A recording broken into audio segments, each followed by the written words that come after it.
आज हम लोग ग्रामर के एक बहुत ही इंटरेस्टिंग चैप्टर आर्टिकल्स में प्रवेश लेने जा रहे हैं। इसके बेसिक पैकेज में डिफरेंट एस्पेक्ट्स की चर्चा होगी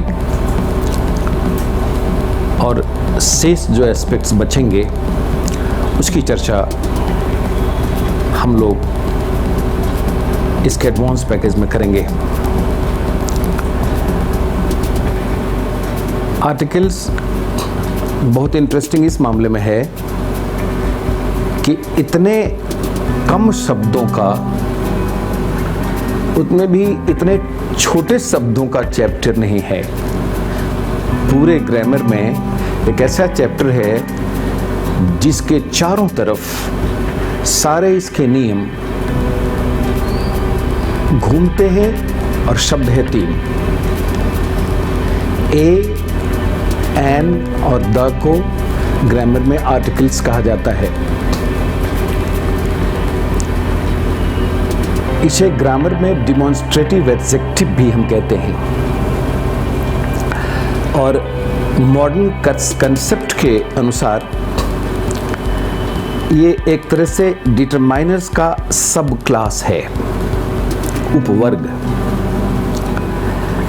माइकल स्वेन ने इसको डिफाइन करते हुए आर्टिकल्स के बारे में कहा है कि A, an and the belong to a group of words called determiners।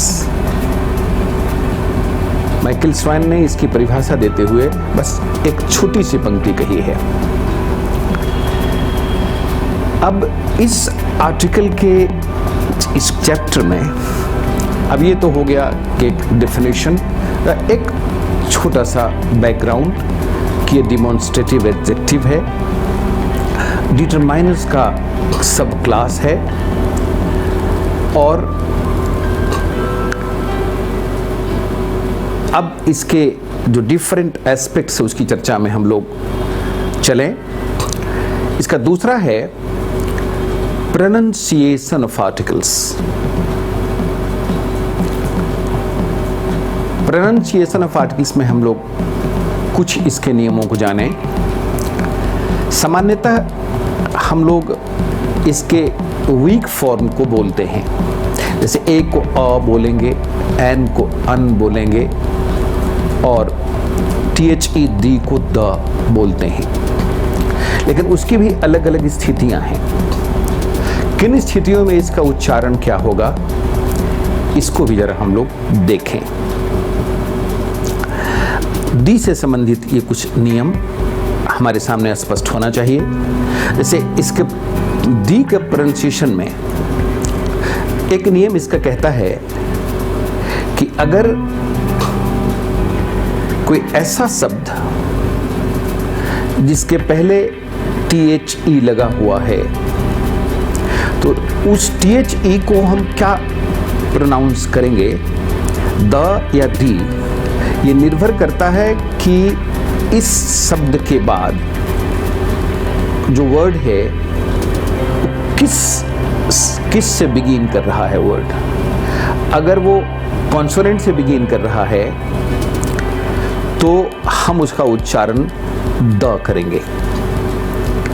जैसे the book, the pen, the horse, the house, the man, the boy.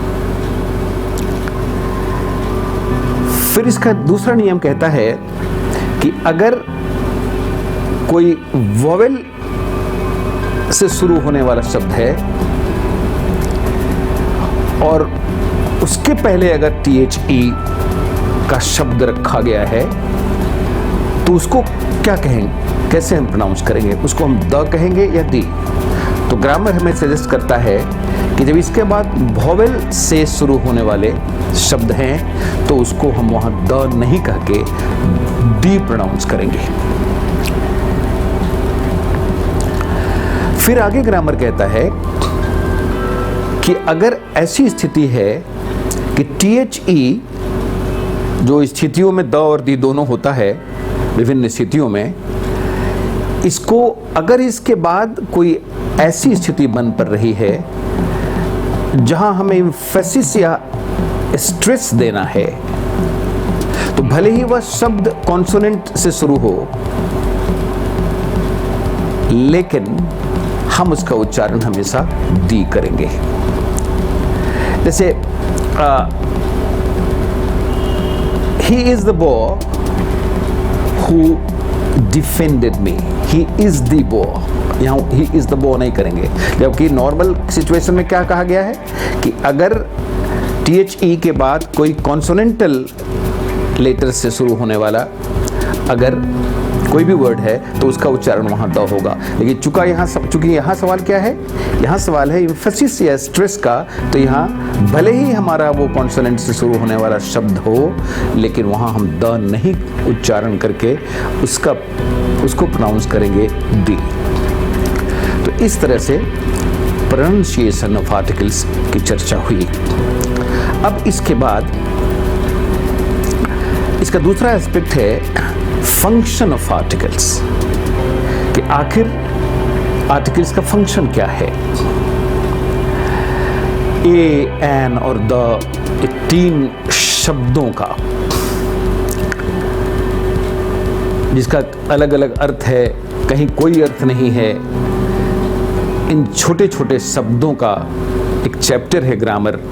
और हम आपको यहाँ सचेत करना चाहते हैं कि जहां इन तीनों आर्टिकल्स में से किसी आर्टिकल की ग्रामेटिकल रिक्वायरमेंट है, तो आपको सचेत रहना चाहिए कि ये छोटा सा शब्द, लेटर भी है, शब्द भी है, ए, एन और द, जहां ये नीडेड है ग्रामेटिकली, वहां इसको न देना, न लिखना या न बोलना ग्रामेटिकल एरर है, और ये बड़ा एरर माना जाता है।